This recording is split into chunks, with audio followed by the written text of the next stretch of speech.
107.5 WBLS, your number one source for R&B. So, we just said that you are the queen of gospel, but you were born pretty much into a choir. You're number 10 of 12 children, is it? Yes. Wow, what was that like, and when did you get the calling? Well, let me deal with the first part first. Right. I'm so glad that I was not an only child. Right. Because now I know how to really appreciate family life. It hurts every time I lose a sibling, but it has just been wonderful growing up with a large family. And the older they got, then they moved to New York. And of course, my only sister now, I have her home, but she lived up here for like 65 years. And I came and got her and brought her home. She's sick now, but at least she's at home. Wow. And when did you get the calling? Because I read somewhere that you got it in a typing class, or? Oh, yes. How'd that happen? Well, I don't know. I just heard the voice of the Lord just speak to my spirit. Right. Letting me know that, number one, that I'd been chosen to preach the gospel, because for so many years, those same siblings, my sisters and brothers, said, God don't call no woman to preach, And if I had listened to them along with a lot of outsiders, I would not be pastoring today. But I believe that, when the Bible says, whosoever will, let them come. If you take away the women, we have nothing left. Right. And if God can trust a woman to carry his living word, he can choose me to carry the written word. So Mary just carried the living word. He didn't even stay in her. So if God could use her, he can use me. Preach. And henceforth, I guess that's why you are one of the women who worship, and one of the women we will honor at the McDonald's Gospelfest. We've got the Lord. Yolanda Adams, CeCe Winans, Clark Sisters, Tremaine Hawkins, Dorothy Norwood, Dottie Peoples, Sissy Houston, Melba Moore, Vicki Winans, Kim Burrell, Tasha Cobbs, Erica Campbell, all one night only. Isn't that something? Is that amazing? That is phenomenal. I remember years ago, when we would come to Brooklyn, for an example, to sing at Washington Temple. They would have every gospel group that you could think of, like the Blind Boys, the Nightingales, the Caravans, the Original Gospel Harmonists. I could go on and on and on. And even local talent.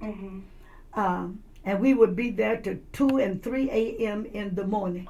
But when you pull together all of this wonderful brand new talent, I'm glad to be a part of it. Me, Dorothy Norwood, because we would be the legends here. And of course, Sissy Houston, Melba Moore's not that young, so she's going to be there. And but the rest of these are kind of like, babies. And so, who do you see a lot of yourself in? Since we have some of the younger gospel sisters, who reminds you a little bit of yourself? Okay. Dorinda Clark Cole from the Clark Sisters. Okay. I hear me in a little bit in Dottie Peoples. That's my little sister. Oh.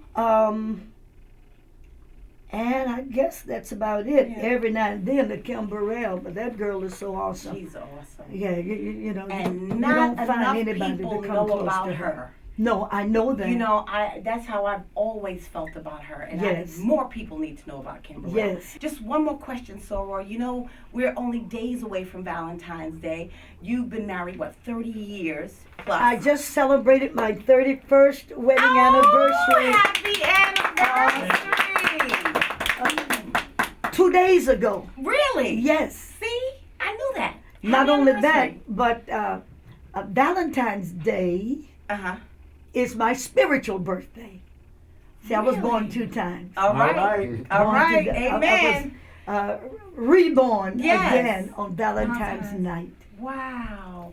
So what advice could you give to those who may be listening, who may be struggling in their marriage, or those, let's start with that one first, and then you can give some kind of words of encouragement to women who are looking for love. Let's start with the married couples. Okay. let me start with that other one. Okay, those who are looking for. Looking. To tell us about, give us some encouraging words for women who are looking and men who are looking for a significant other. Well, the Bible said, "He that findeth a wife, not the wife find the husband." And so I just want to say to those of you that's, you're not married, but yet you are looking, don't just look, wait patiently on the Lord, because you never find hens chasing roosters. Right. Roosters chases the hens. Don't just reach out there because you're lonesome, because I was over 25 when I got married, when they told me that I am becoming an old maid. I'm so glad that I waited on the Lord. Breath and breeches are easy to find, so wait on the Lord. And while you're waiting and looking, look for those positive things in that man, or my brother, in that female that you're looking for. I don't deal in that other kind, But look for the positive. Look for somebody that loves your Lord. Right. You don't want anybody, here you are, you're in church and you're working wholeheartedly in the church, and they are boogieing, doing their things. You don't want that. You don't want that. Right. Because oil and water just does not mix. So that would be my answer for that, to wait, I say, on the Lord. Okay, and for those married couples who may be struggling right now, may be having a difficult time and, need some words of encouragement to get to the 30 years of marriage. Well, so many things now are working against us. When I say us, I have to include me too, because I'm married, but I'm happily married. You see, after you get married, at first you're on your high, but then after a while you kind of level out, because you're getting to really know each other. Don't take your partner for granted. Don't say ugly things to them that you would not want said to you, because a lot of times after you've been married, then you begin to take each other for granted, and you say ugly things to them, and it's not going to work. Right. It's not going to work. Whatever you started out with, keep it up. If you pull the chair back in the restaurant, Right. In the beginning. yes, keep it up. Don't just keep it up. If you open the car door, keep it up. And ladies, look, not only demand it, but you let them know, I'm the weaker vessel, and I like it when you make over me. And for those of you right now that's going through a terrible time with your marriage, just remember this: I loved you then, and I want to continue to love you for the rest of my life. Let's come together and agree. Even if we have to agree to disagree, let's come together and agree.